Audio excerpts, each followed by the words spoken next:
Good evening and welcome to the next installment of Meet the Leaders. I am your host, Jerry McPherson, Director of Economic Empowerment for the Greater Phoenix Urban League. If you are new to the program, we got a little bit of housekeeping that we need each of you to participate in. If you're a regular to the broadcast, You know what I'm about to say. Please like, comment, share. Let the world know that you're with us. We want to get as many people to this broadcast as possible. And the best way for that to happen is if you communicate that this broadcast is happening right now with your network. We greatly appreciate you sharing your time, energy, and expertise with us today.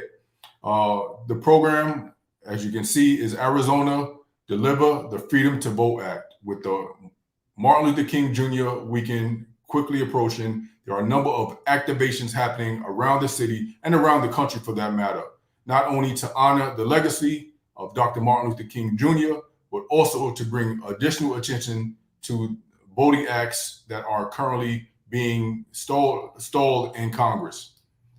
So again, before we continue, please like, comment, share, let the world know that you're with us. We want to get as many people to this broadcast as possible.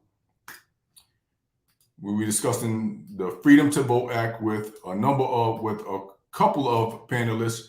The first of which will include Alex Gulada, the Arizona State Director for All Voting is Local, along with Reverend Dr. Stephanie Rose Spalding, the National Spokesperson for Just Democracy. Without any further ado, I would like to introduce the President and CEO of the Greater Phoenix Urban League, President George Dean. Take it away, George. Thank you, Jerry, and Happy New Year to all of our listeners and viewers out there and so forth.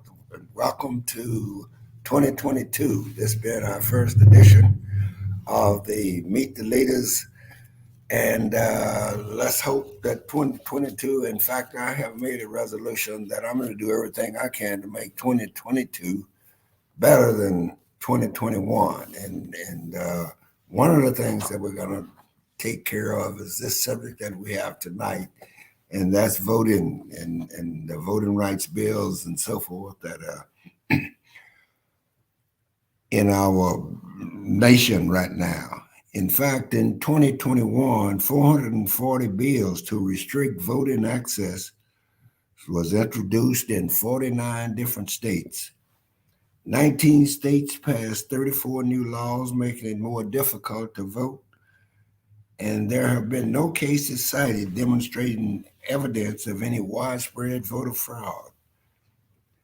But the main focus, especially of the Trump Republicans, is on unproven claims of fraud as they question the legitimacy of the 2020 election, a year away from congressional midterms. And with clear indications that Senator Joe Manchin, a Democrat from West Virginia, and Kristen Sinema, from our Democrat from our own state here in Arizona, are against changing the filibuster rules in the U.S. Senate, a big battle over the passage of the John Lewis Voting Rights Advancement Act of 2021 is ahead in early 2022. So we're going to talk about all of this tonight, and I'm going to do everything that I can to get you to understand the urgency of the fact that we need to get the John Lewis Voting Rights Advancement Act of 2021 passed, and we need to do it quickly as possible. I think that, personally think that our democracy is at stake, not only for voting rights, but the whole idea and issue of democracy is a part of it all. I'm very thankful, and I want to give thanks right now to Alex Gulada, the Arizona State Director for All Voting is Local, and Reverend Dr. Stephanie Rose Spalding, the National Spokesperson for Just Democracy, that has agreed to appear on this panel and meet the leaders with us tonight. And with that, I will turn it back to Jerry so we can get started on this very important topic. Thank you once again, President Dean. And as per usual, want to say thank you on behalf of the Greater Phoenix community for your leadership of our Urban League affiliate over the last 30 years and the 50 years serving the Urban League movement nationwide. So we thank you for your service to the movement. I would like to first introduce Reverend Dr. Stephanie Rose Spalding, the National Spokesperson for Just Democracy. Stephanie, welcome to the broadcast. Thank you so much for having me, Jerry, and blessings to you, President Dean, and all of the listeners. Happy New Year as well. I am Reverend Dr. Stephanie Rose Spalding, by profession, pastor of Ebenezer Baptist Church for the past 7 years, also in Colorado Springs, also professor of Women's and Ethnic Studies at the University of Colorado in Colorado Springs, and interim chief diversity officer for the University of Colorado Springs, and spokesperson for Just Democracy, which is a coalition of 40 plus Black and Brown organizing communities that do work on the ground to really do democracy reform and to protect our democracy. As President Dean mentioned, our democracy is on the line right now. And if we don't do very structural, deep work to protect our democracy, then we will have to figure out what comes next. So thank you all for having us in this conversation around protecting voting, the freedom to vote. And it's just a pleasure to be here. Thank you, Stephanie. We greatly appreciate you sharing your time with us, and we are excited to have this conversation, this very much needed conversation with our community. Next, I would like to introduce Alex Gulada, Arizona State Director for All Voting is Local. Alex, welcome to the broadcast. Thank you. Thanks for having me, Jerry, and President Dean, Reverend Spalding. It's a pleasure being here. I'm a civil rights advocate. I've been a poverty lawyer my entire life. About 4 or 5 years ago, I started doing some voting rights work and really enjoy the ability to really talk about how voting rights really link to basic human rights issues. You know, if we can't elect people that reflect the communities that are being served, we can't have a democracy that supports the people in our community. And that's really what we need to be working for. And I think this federal legislation, and I'll talk some about state legislation, are ways that we can make a difference. All Voting is Local is a group, is an organization that does voting rights advocacy around the country. We have people in 8 states right now. One of them is Arizona. And really what we focus on is the nuts and bolts of election administration to make sure that polling places are located in communities where the people are and are accessible, to make sure that the rules about how you vote and how you're treated when you go to a polling place, about how the poll workers are trained, and all of the other mechanics about how the voting happens in a way that's fair and equitable and increases access to voting rather than decreases access to voting. And so we're very invested in making the system work better. And what Congress is considering in terms of both the Freedom to Vote Act and the John Lewis Voting Rights Act really just create bare minimum procedures to make sure that voting works well in every state. And whatever happens with those bills, we're going to make sure that we're fighting to make sure that voting happens well in Arizona. So I also am pleased to be here tonight and looking forward to the conversation. Thank you once again, Alex. And you touched on something that we want to make sure that we communicate to the audience throughout the program. You know, there is like this right or this fight for voting rights is happening on a federal level as well as a local level. So if you are in Arizona, this program is definitely for you. But if you're tuning in from anywhere around the country, there's going to be content that will be vital and important to you, and information that you can take back to your own communities to try to activate those citizens to make sure that the Freedom to Vote Act and the John Lewis Voting Rights Bill are passed into law and our voting rights are protected. So thank each of you, and we're really excited to get into the program. So Alex, let's start with you. If you can tell us a little bit about the work you've been doing over the past year surrounding voting rights. Well, I would, we're at a bad time, right? It's just, there's no two way about it, right? Like they're a faction of people, they're a noisy minority, but they actually have a lot of power in a lot of state legislatures around the country. And they're people who believe in authoritarianism over freedom. There are people who believe in lies and conspiracy theories over facts and data and science. And there are people who believe in political power and greed over justice and fairness, right? And we have to just recognize that that's what we're up against and that's who we're fighting. And these folks, which, have There's a lot of white supremacy behind them, a lot of white supremacist energy behind them, and they really want to target communities of color, Black, Latino, Native American communities, other communities that increasingly are having their voices heard for a first time in some circumstances, and they want to make it harder to vote.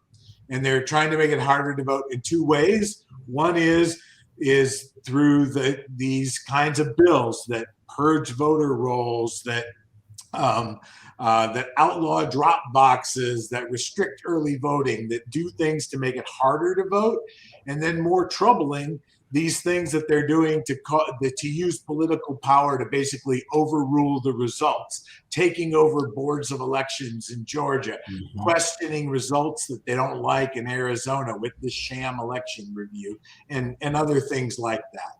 And so, it's a big fight. We have to remember we're not powerless, and there are a bunch of ways we can fight back. And, I think I'll stop there. We can talk more about the ways we can fight back. But the federal bills are one of them, but there's a lot we can do at the state level besides. Stephanie, and to be clear, we are all friends here, so we are using first names on today's broadcast, just to be clear. All respect due to all of our panelists on the program today. But Stephanie, if you can tell us a little bit about the work that your organization has been doing over the past year or so regarding voting rights. Absolutely. So again, as I mentioned, Just Democracy is a coalition of 40 plus Black and Brown led grassroots organizations across the country. And each of those organizations, when we came together, may have had their own particular localized interest in how they were responding to harm being done in their communities, whether that's around Black women's health or gun violence prevention or housing equity. All of those different things are some of the things that our organizations organize around locally. But what we recognize is that every piece, as Alex pointed out, everything that impacts our lives on a local level is either hindered or expanded by what is going on federally.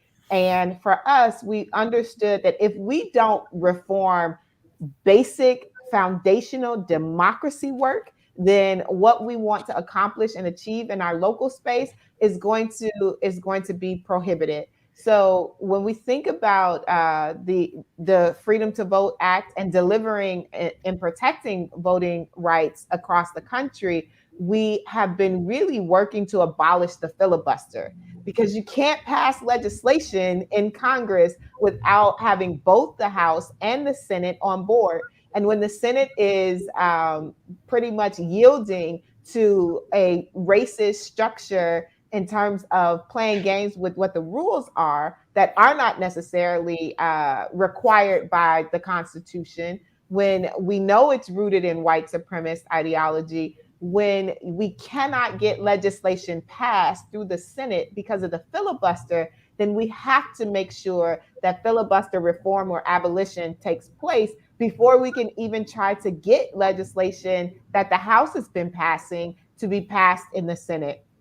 So we've been working collectively to abolish the filibuster. We've been working with some of our partners in Arizona to hone in the conversation with Senator Sinema, because we know that she, along with Joe Manchin, are one of the biggest Democratic holdups to the abolishing of the filibuster and getting legislation passed in our country. So in October, we partnered and organized on some actions there. And then this coming weekend, MLK Observation Weekend, actual birthday, we are doing some actions locally, again, with our partner organizations on the ground who have taken the lead and really want to speak to the president and speak to senators in Arizona and let them know that if you can deliver on bridges, you have done that, you have passed this infrastructure bill when the full weight of the presidency is behind you,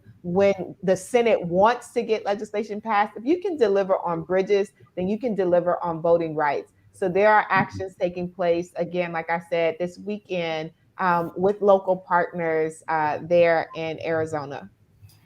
Okay. Thank you, Stephanie. I actually want to pause for a moment because I think it'd be a great opportunity to make sure we are educating our audience before we kind of dive into the conversation deeply. So I'll ask two questions, and Stephanie, I'll give you the first chance to answer the first one, and then Alex, if you may take the other one. So, firstly, the first question is defining what a filibuster is, and then secondly, the second question, if someone would be inclined to kind of tell us the difference between the two bills that were mentioned on the program so far: the Freedom to Vote Act, and the John Lewis Voting Rights Bill.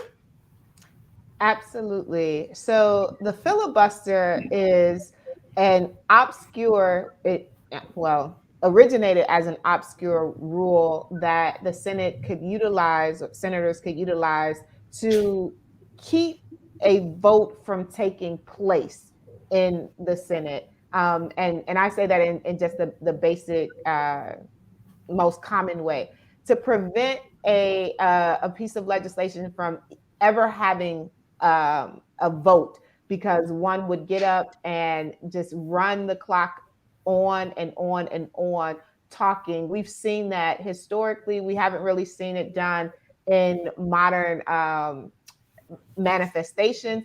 But what it grew into is, because there's a way to block having a vote on a piece of legislation, that if the majority party in the Senate that's controlling the Senate, if they did not know that they could guarantee a majority vote, then legislation wouldn't even be brought to the floor, because they recognize that the minority party could, again, just prevent it from ever having a discussion and ever having a vote. And so they wouldn't even take the time to debate the bill. They wouldn't even take the time to ask for the senators to express what their vote is on that piece of legislation. And so we end up with a situation where in the Senate, only about 1% of the legislation that is ever crafted in a legislative session ever gets discussed and ever gets voted on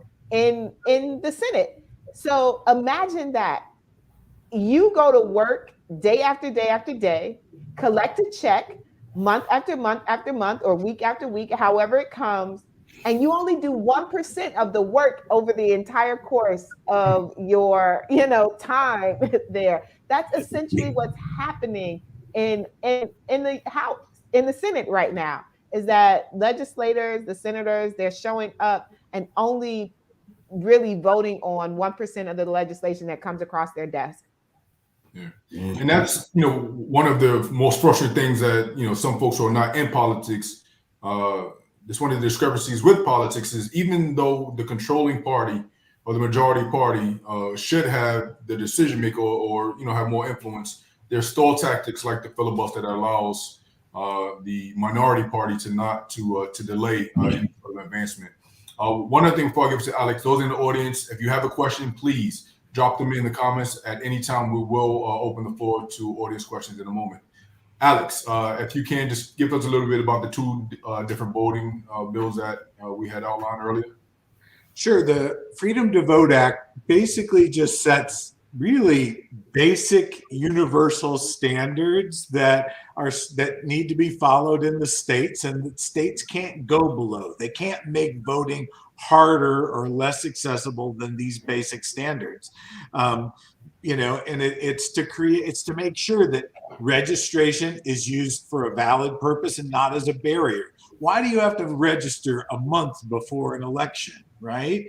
So the Freedom to Vote Act includes same-day voter registration. You have to have some way, if people have the documentation they need to show that they're eligible to vote, and they walk into the polls on election day and they're in the right place, they should be able to vote. Right? It's pretty basic, right? So these aren't, sometimes this bill gets cast as like it's some sort of radical takeover or something. It's just like basic, simple voting rights. Just making sure that states that want to suppress the vote aren't allowed to do it, right? That states can't pass laws that prevent people from getting registered if they're allowed to vote.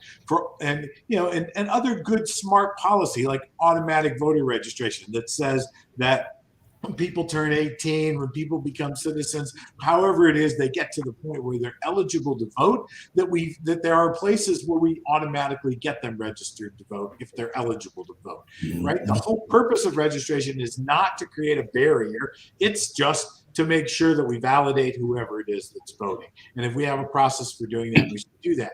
The John Lewis Voting Rights Act basically restores the Voting Rights Act to a place where it was before the Supreme Court gutted it in 2013.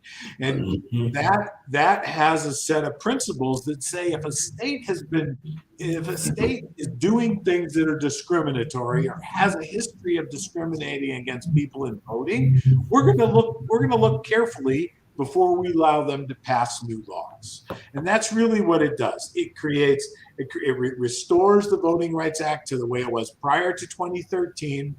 It creates what's called pre-clearance, which is a system where certain changes to voting need to be looked at by the Department of Justice. You need to establish that they're not discriminatory before you can move forward with them. Like that's a pretty low standard, right? The fact that we have to fight so hard to get our basics back is the symptom of a bigger problem, and that we really need a better democracy, and a democracy that's more reflective of the people that the country is serving. And we're only going to get that, though, by these steps, right? We need to move this federal legislation. We need to start electing people in our states and create state legislatures that are more reflective of the people that live in their communities, so that we basically create a system that is more inclusive. And this is the first step. And these two acts take us back to a much better place than we're at right now. Another term that we haven't mentioned this evening so far that is also very important in this whole fight and so forth, and that's gerrymandering. You know, we had the census in 2020, and that means that congressional districts and state, and local legislative districts and so forth will be redrawn and so forth. And in those places where Republicans are in control, they also have come up with maps that's really leaving people out in terms of voting and so forth, and putting more Democrats in one district than in another district. And it's just a lot of things that goes on with that gerrymandering. You want to talk a little bit about that, Alex, and the effects that it can have in terms of voting and so forth? Sure. I mean, representation, I should say.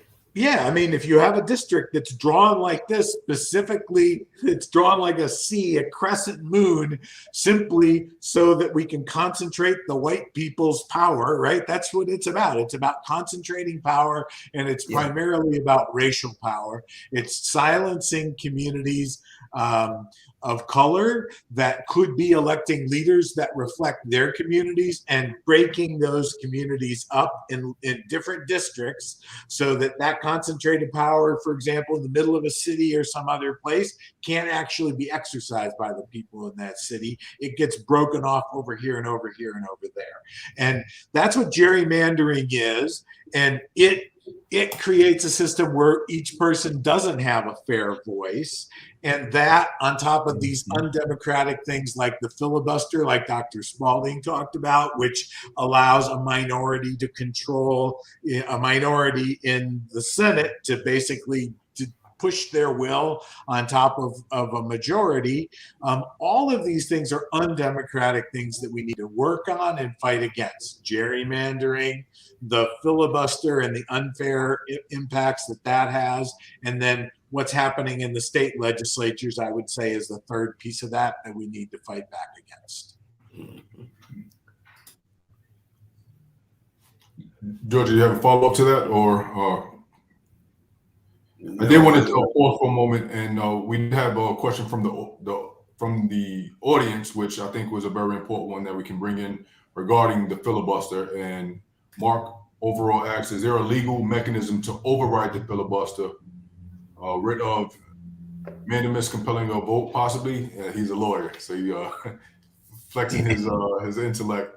And actually, we'll go to Stephanie on this, because this will speak to some of the activations happening this weekend, and some of the past conversations with cinema in particular. So, can you speak to if there's a legal mechanism to override the filibuster, or what is the response to it? So I'll say yes. The legal mechanism is to just have a vote that the leader of the Senate can call a vote whenever. The filibuster for many people, they imagine that it is constitutionally binding, like that it is something the Constitution makes in terms of the rules for the Senate, and it's not.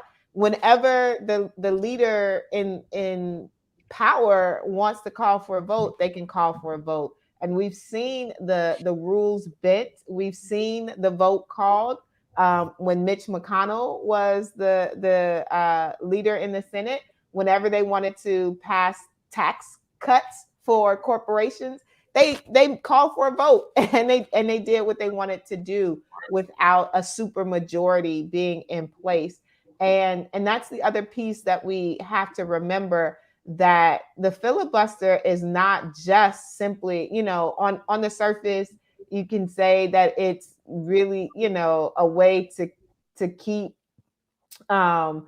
order, so to speak, but it's really rooted in racism. The emergence of the filibuster was to prevent the moving past Reconstruction, was to prevent Jim Crow, was to prevent from Black people from actually getting access to the ballot in this country post the Civil War. And so when we think about that, to prevent anti-lynching laws, it's still like this deeply rooted racist practice that nobody wants to like shout from the rooftops and say, why are we still yielding to this rule? So, and there's another question in the audience that I want to get to. I'm kind of jumping ahead of myself, but one of the things that we are, as a community, that coalition has put together is trying to get the Senate to pass legislation. Is it maybe using the wrong terminology, to do away with the filibuster, right? So, what is in the way of preventing our Congress from doing away with the filibuster?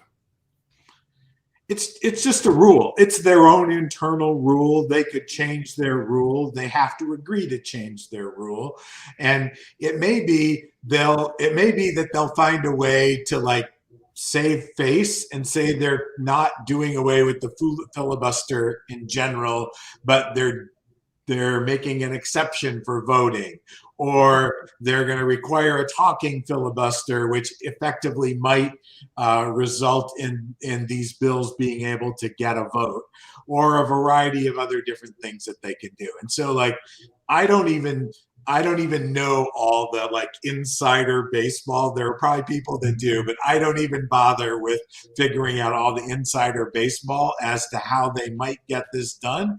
The word on the street is in the next week or two, something might happen. There might be movement in the Senate.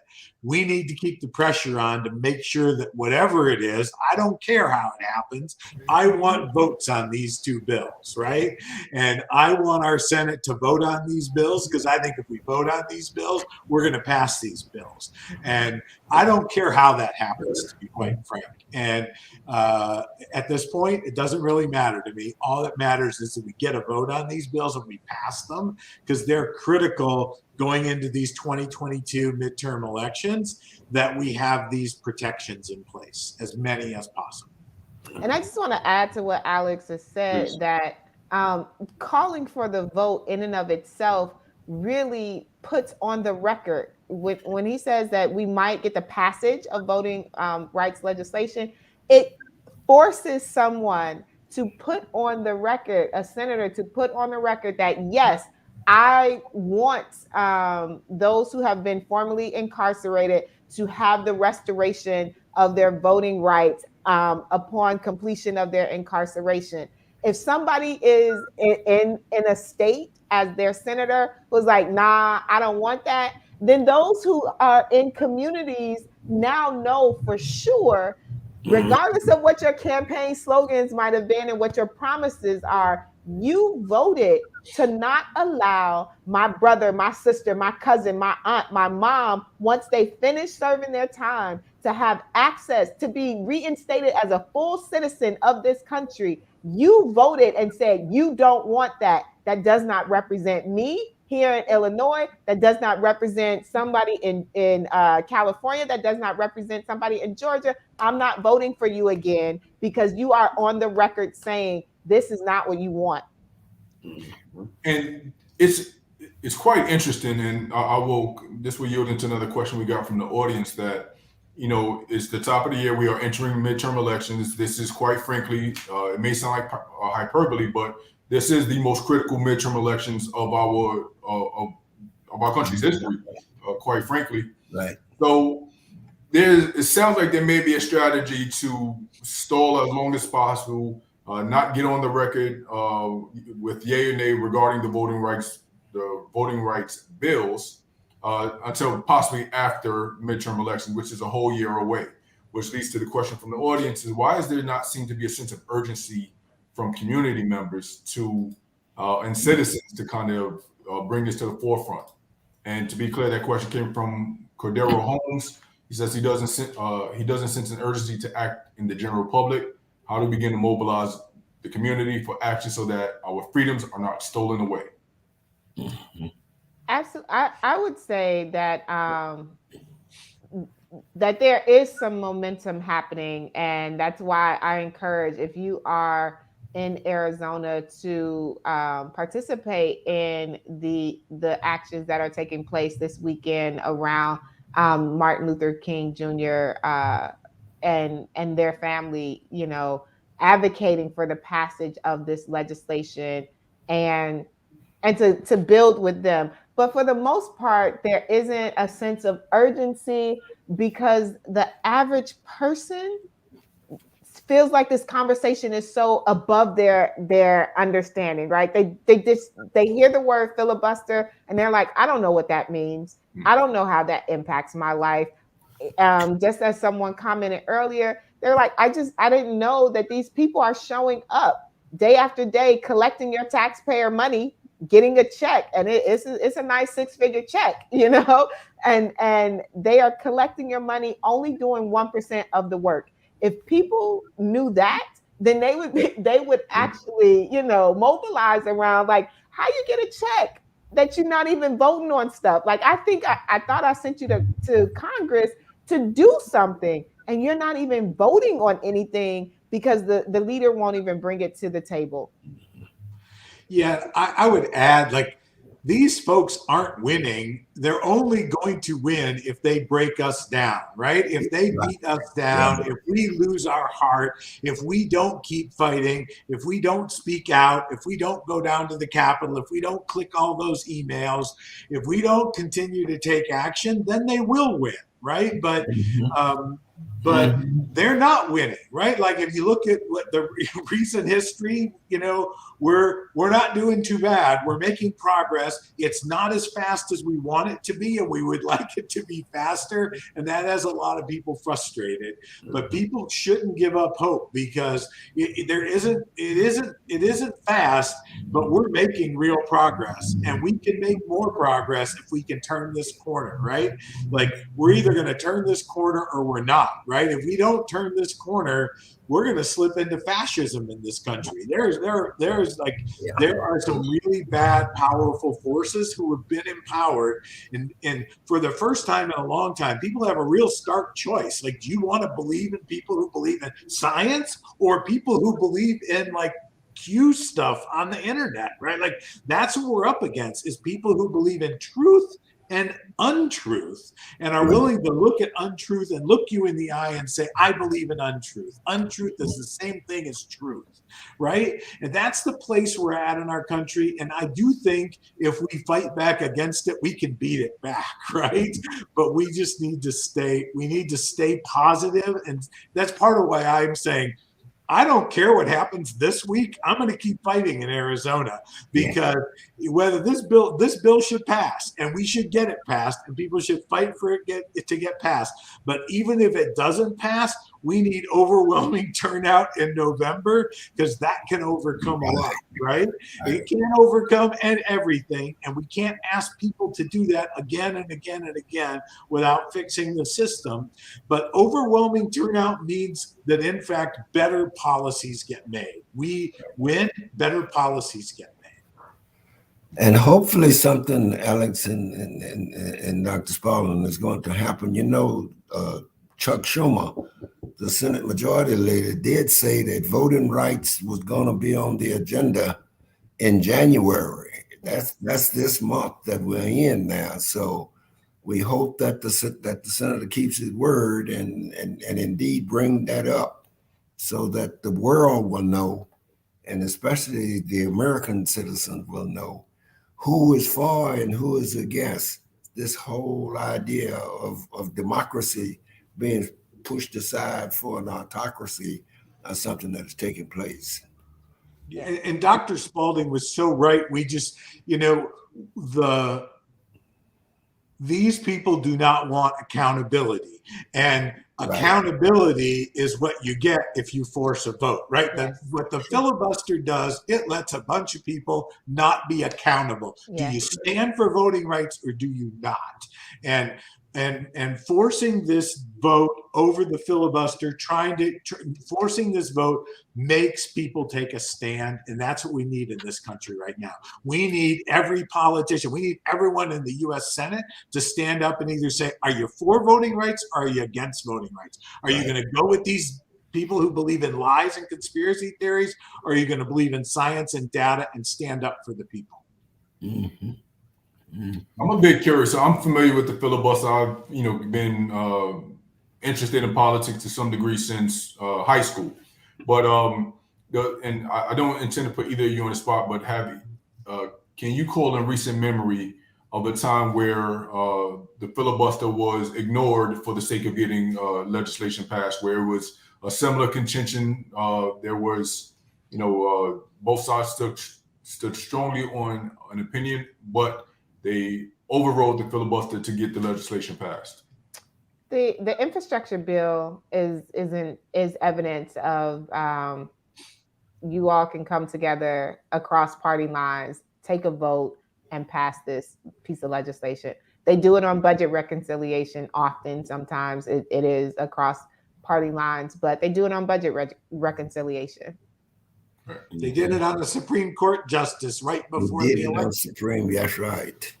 So to be clear, it's not unprecedented to do away with the filibuster to get legislation passed. It's curious to figure out why is it a stalwart on this particular issue.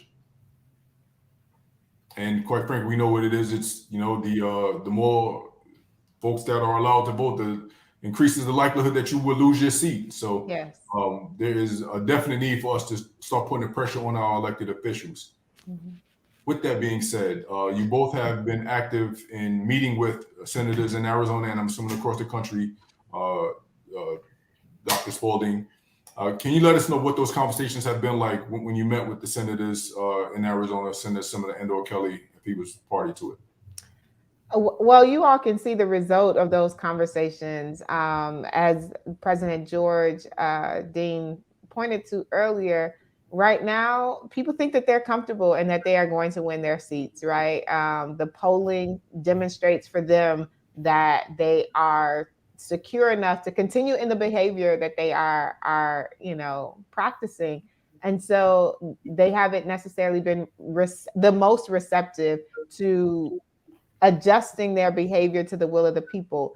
But Arizonans are not playing. Like your organizers are out here and they are doing the heavy lifting right now to make sure that she recognizes and that everyone recognizes that you can't always trust these polling numbers. And if you aren't willing to adapt to the people who got you in office, this is not the same person who came through the ranks in Arizona politics.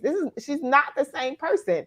And so people are like, look, we elected you on this basis. You cannot keep turning a blind eye to what Black, Brown, Indigenous people are asking you to do expecting that you will continue to keep this seat. Mm-hmm. That's exactly right. That's exactly right. Yeah. So again, if you are in the audience, if you do have a question, please feel free to drop it into the comments. We will make every effort to get your question asked to our panelists before the broadcast concludes. So if you do have a question, feel free to drop it in the chat. Another thing that hasn't been talked about, Jerry, is the fact that with the filibuster, getting back to that once again, that has been changed. How many times, Alex? 9 or 10 times, different times that the filibuster has changed. The rules for the filibuster has changed. Yeah, I'm not a filibuster expert, and so I don't know the specifics, but it's changed whenever they want to change it. Okay, Yeah. it gets Yeah, changed that's whenever it. they want to change it, and for some reason they haven't thus far wanted to change it for this. We think this is important enough and it impacts communities of color enough that it needs to be changed for this. And we now expect people to stand up and be held accountable to that. Okay. And that's really what this is about. Now we have an opportunity to do something for people of color in this country by doing something about the filibuster. Right. And we want to see whether or not politicians are up for that. Yeah, it has become a sacred cow now to some people, and the Republicans and its leadership, especially Mitch McConnell, has made it very clear that they're not going to do anything that the Democrats want, they don't want. You know, it's a no kind of thing. Like I can remember 12 years ago when he said with Obama that my job is to make sure he's a one-term president. I mean, how can we, in good faith, just continue to carry on and let these people get away with this kind of stuff? And I want to underscore also, because it's absolutely true that the filibuster is often used as a blockade for legislation that really touches to the heart of Black, Brown, Indigenous community members. But the way in which legislatures across the country have tried to gut voting rights, and Alex can speak to this, it's not just about people of color, right? White people in America need to recognize that they coming for you and your access to the ballot as well. For those who are elderly, for those who are disabled, for those who are impoverished, what has happened in this last year is impacting white folks' access to the ballot. So it's not just about like, okay, I'll do this because I got a Black friend. No, this is about democracy in general. And these Republicans want an autocrat. They want like singular fascist control, and they are willing to sacrifice everyone in order to get it.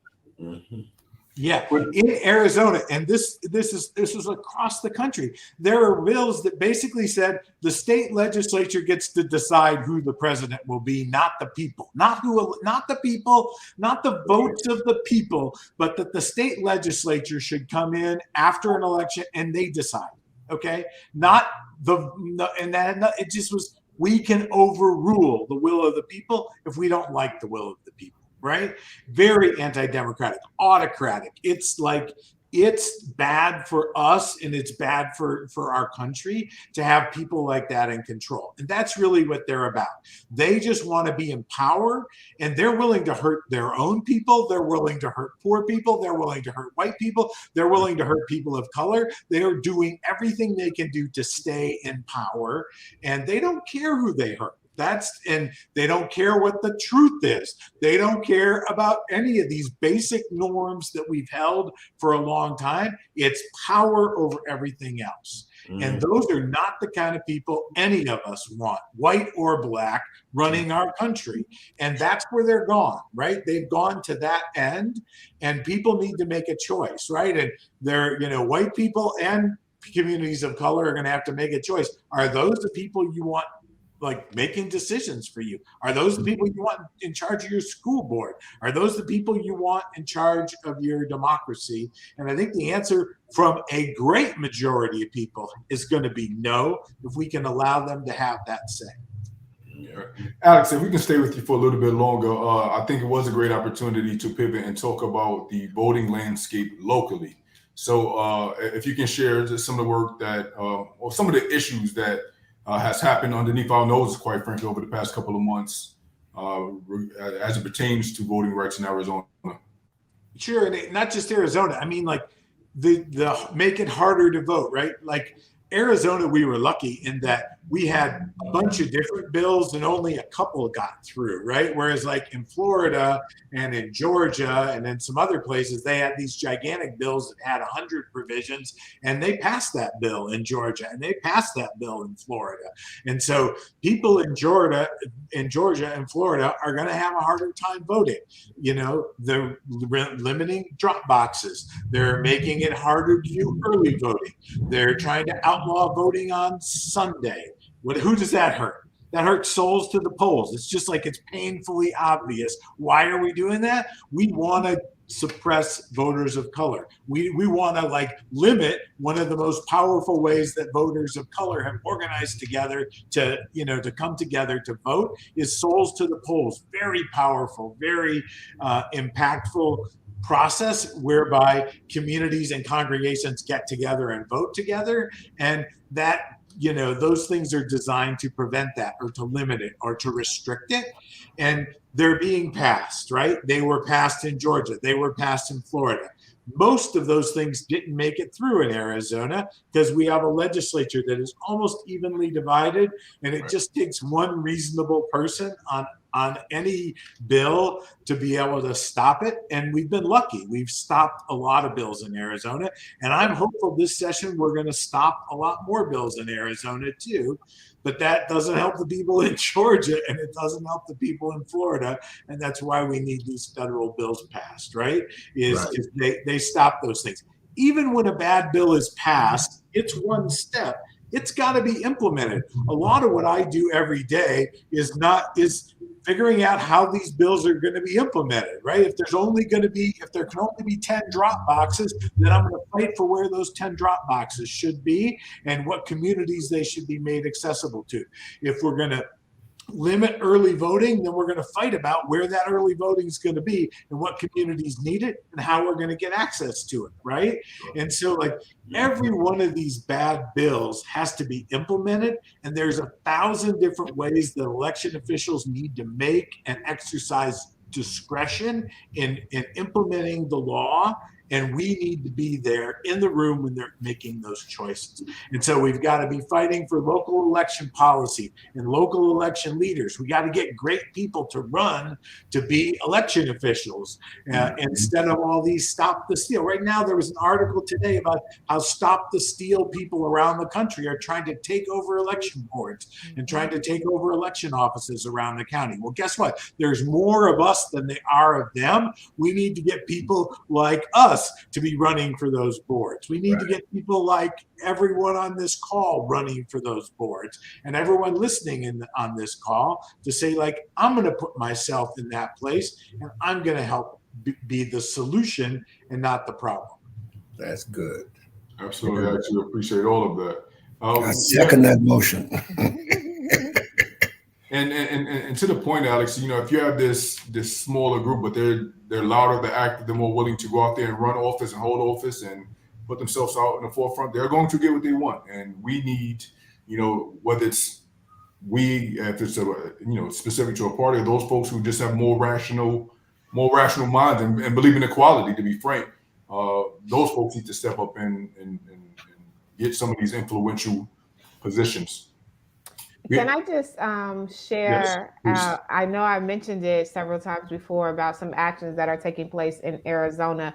If you are in Phoenix, near Phoenix on this Saturday, those who are willing to participate in the actions where the King family will be present, please join us at near Pilgrim Rest Baptist Church, which is at near the cross streets of South 15th Street and East Jefferson Street. So if you're near there, we'll be out there at 9 a.m. On this Saturday, and there will be a pre-rally event. Then there will be a march, and then there will be a post-rally event. So please, from 9 to about 1 o'clock on Saturday, near Pilgrim Rest Baptist Church, which is South 15th Street and East Jefferson Street. Very good. Thank you, Stephanie. You actually beat me to it. That's where I was going to pull this question up. Definitely wanted to give a chance to communicate the event from Saturday.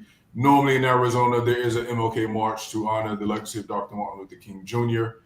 This year, there's an additional activation happening on Saturday, as Stephanie just outlined. So please, if you are in the Phoenix community, we want you all to come out. Again, Saturday specific to drawing attention to the Freedom to Vote Act and encouraging our elected officials to possibly do away with the filibuster and take action on the respective acts that were outlined earlier. All right. Thank you, Lynn Cordova, for your question. If you are in the audience, any more questions, please keep them coming in. We want to get your questions answered. We are coming close to time. So, give everyone a chance to kind of share some additional thoughts while we see if there are any final questions that are coming in. Alex, Stephanie, George, anything you would like to share before we continue? Well, if you're not in the Phoenix area, Martin Luther King III and his family members, they do have a Move On petition circulating. So you can also do that action online, right? You can sign on to that petition to be delivered to President Biden, saying like, look, we here across the country want you to move on voting and protecting voting rights.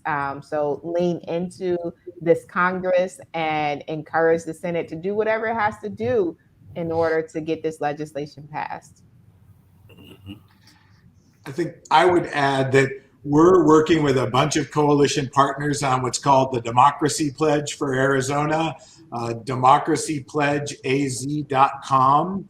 And it's a coalition website of basic principles about democracy that we're asking people to say, I believe in these, and then ask their elected officials to stand up for those principles.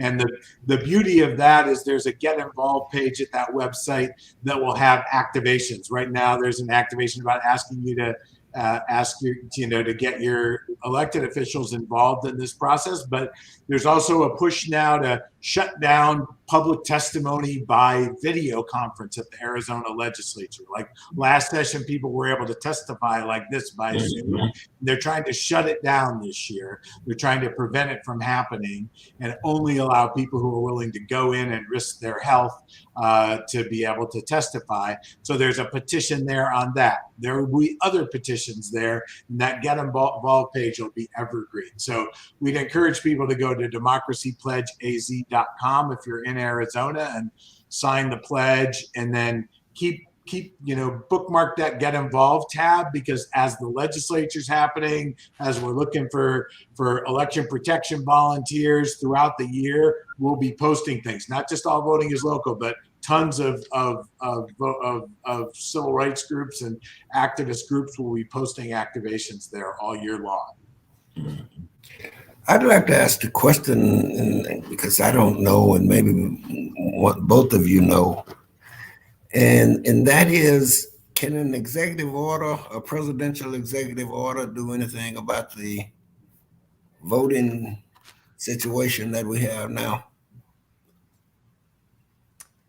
I will say it can't. Got a drum roll going. It cannot abolish the filibuster.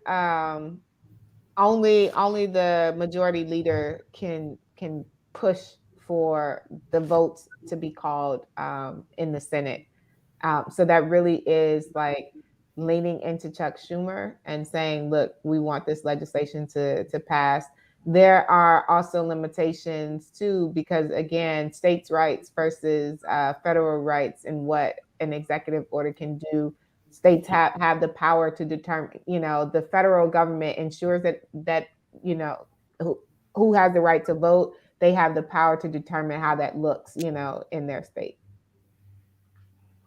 Yeah, I mean, I think the president could work with the Department of Justice on voting rights enforcement. I mean, there are things the president can do, but they don't give us the real solutions that we need. We need the Senate to act. The House has already acted. We need the Senate to act and to at least make every person stand up and be counted. Okay. Absolutely. So again, I encourage, like, I know we say it every election cycle, but this really is one of the most important midterm elections ever. And because we could essentially, and when I say we, I am speaking, Democrats could essentially lose the Senate majority that they have. So I encourage all of the listeners in your audience to talk to your community members, talk to your family, talk to your neighbors, talk to your colleagues on lunch breaks if you are around them, or when you have the opportunity on your social media, and say we cannot sit this midterm out. Participation generally drops in the midterm cycle, but we cannot sit this midterm out. We need you all to be organizing locally. I know all voting is local. That's definitely the statement. But we also need you all to get involved in Senate races across the country. You can donate, you can phone bank, you can volunteer, because so much is hybrid. We need you to be involved in Senate races across the country so that Democrats don't lose this majority. Because if they do, then we're just sitting for the next 2 years, really not doing anything. And it is like, that's the worst case scenario. Absolutely, Stephanie. As we mentioned earlier, there is a sense of urgency, and if we don't awaken to it, if we don't step up and actually start taking action, who knows? We recently just acknowledged the anniversary of the attack on the Capitol, and where it's American citizens were really trying to undo a fair election. So, and I would hate to say whether it was close or not, but that act in and of itself was unprecedented, and that was something that we all would have said 3 years ago that'd never happen, right? And it happened. So who knows what the next 12 months will look like, or beyond the next 12 months, if we do not restore voting rights, if we do not take a stand and support the right for every American citizen to vote in a fair election and hold our elected officials accountable. It's not hyperbole. Like, this is the most important election of our lives, and the one after that will likely be the same. And that's just kind of how the philosophy goes. We need to take action now. We need to get activated now, and stop standing on sideline and allowing the select group of individuals, not only voters but elected officials, determine the way forward for 330 million Americans across the country. Soapbox down. Any other questions from the audience? It looks like we don't have any more questions from the audience. I'll give one last chance for closing thoughts, and then we'll start with Stephanie and then Alex, and then leave it for George to give us our closing thoughts before we conclude the program. Again, I would just say thank you for having us in this conversation. I would encourage everyone that is listening, if you are able to participate in the actions that are happening in Phoenix on Saturday. If you're not in Phoenix, if you're in the DC area, there are actions happening on Monday with the King family. There are actions online with moveon.org. There's a way to plug in. Call your senator, even if there's no action locally happening in your space, and follow these organizations. Follow Just Democracy. Follow All Voting is Local, and really lean into who is running. Do your research and make this election cycle count, both at the local level, because we saw what is happening with state legislatures, and at the federal level. Don't think that you could sit this one out. Okay. Thank you. Stephanie. Alex? Yeah, I'd say democracy is on the ballot in 2022 and don't be on the sidelines. And I think Stephanie's advice, talk to your family, talk to your friends, talk to the people you work with, get involved yourself and get everyone else involved because this is a critically important election. It's not just the ballot itself. There are also going to be tons of democracy related things, at least in Arizona and in other states, on the ballot.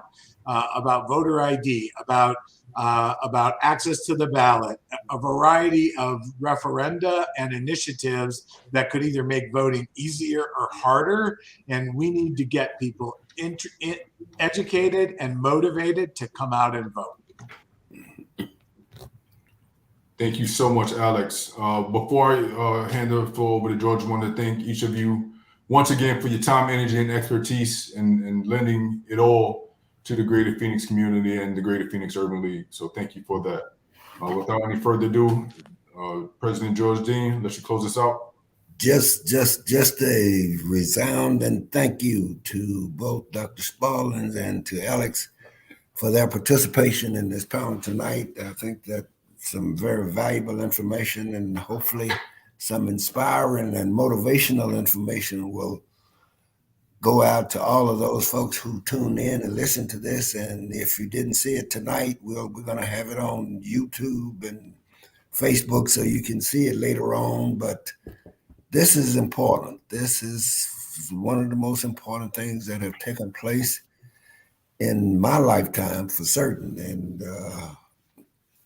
I'm an old head, so I know that same thing is true for many of you out there that are listening and so forth. This is so very important, and things that are important, we take care of.